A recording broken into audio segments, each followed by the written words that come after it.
Ho ho ho!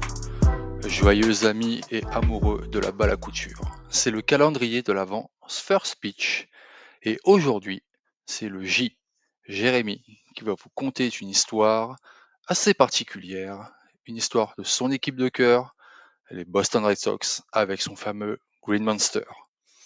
Allez, installez-vous et écoutez l'histoire du fabuleux monstre vert. Au fil des ans, le Green Monster, monstre vert, est devenu l'une des curiosités les plus appréciées des stades de baseball américains. Il a été témoin de certains des moments les plus emblématiques du jeu et a accueilli quelques-uns de ses home runs les plus légendaires. Les célébrités veulent le signer. Les joueurs veulent savoir ce qu'il renferme. Les fans sont prêts à voyager de tout le pays, voire du monde entier pour le voir de leurs propres yeux. C'est pourquoi il est si ironique que le Green Monster ait été construit à l'origine expressément pour empêcher les gens d'y entrer. L'histoire commence durant l'hiver 1910, lorsque John Taylor, alors propriétaire des Red Sox et homme d'affaires local, décida que son équipe avait besoin de changer de terrain. L'ancien terrain Huntington Avenue Grounds était le domicile de l'équipe depuis sa création en 1901, mais il avait connu des jours meilleurs. Des zones du champ extérieur étaient dépourvues d'herbe et un hangar se dressait là, un peu à l'écart, au centre du terrain.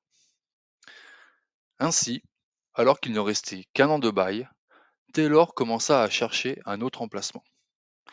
Il atterrit à l'angle des rues Lansdowne et Ipswich, dans le quartier de Fenway, à Boston.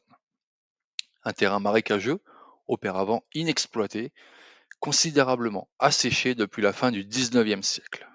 Le secteur était mûr pour le développement et l'architecte James McLaughlin avait élaboré des plans ultramodernes pour un chef-d'œuvre d'acier et de béton qui, selon le Boston Globe, améliorerait le site de sorte que par sa capacité et son caractère, les installations seraient sans égal dans le pays. Taylor avait le terrain, un projet et beaucoup d'argent. Apparemment, tout ce dont il avait besoin. Il n'y avait qu'un seul problème.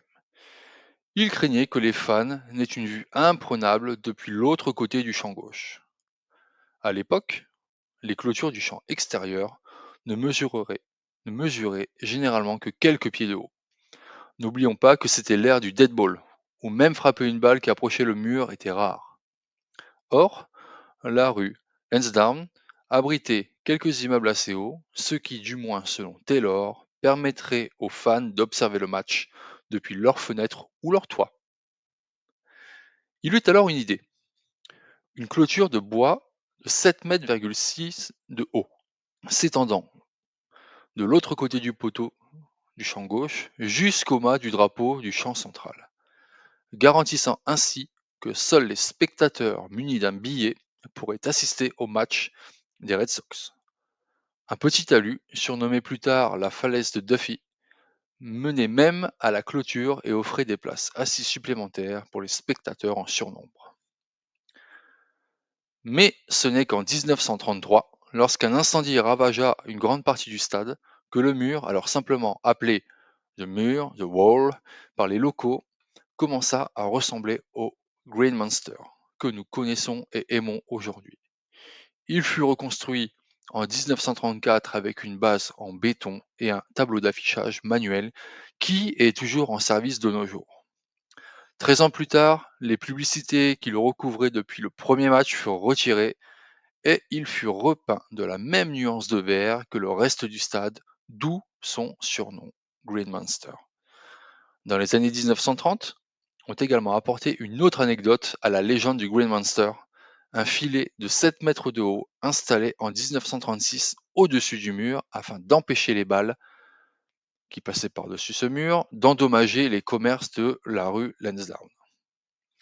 Pour récupérer les balles, les employés de l'équipe grimpaient à une échelle métallique. Les filets ont été démontés en 2003 lorsque le propriétaire John Henry les a remplacés par 269 sièges offrant une vue imprenable sur le stade. L'échelle, quant à elle, est toujours utilisée, et parfois avec des conséquences hilarantes. Voilà la fin de la case du Green Monster. À bientôt, cher ami de la balle à couture.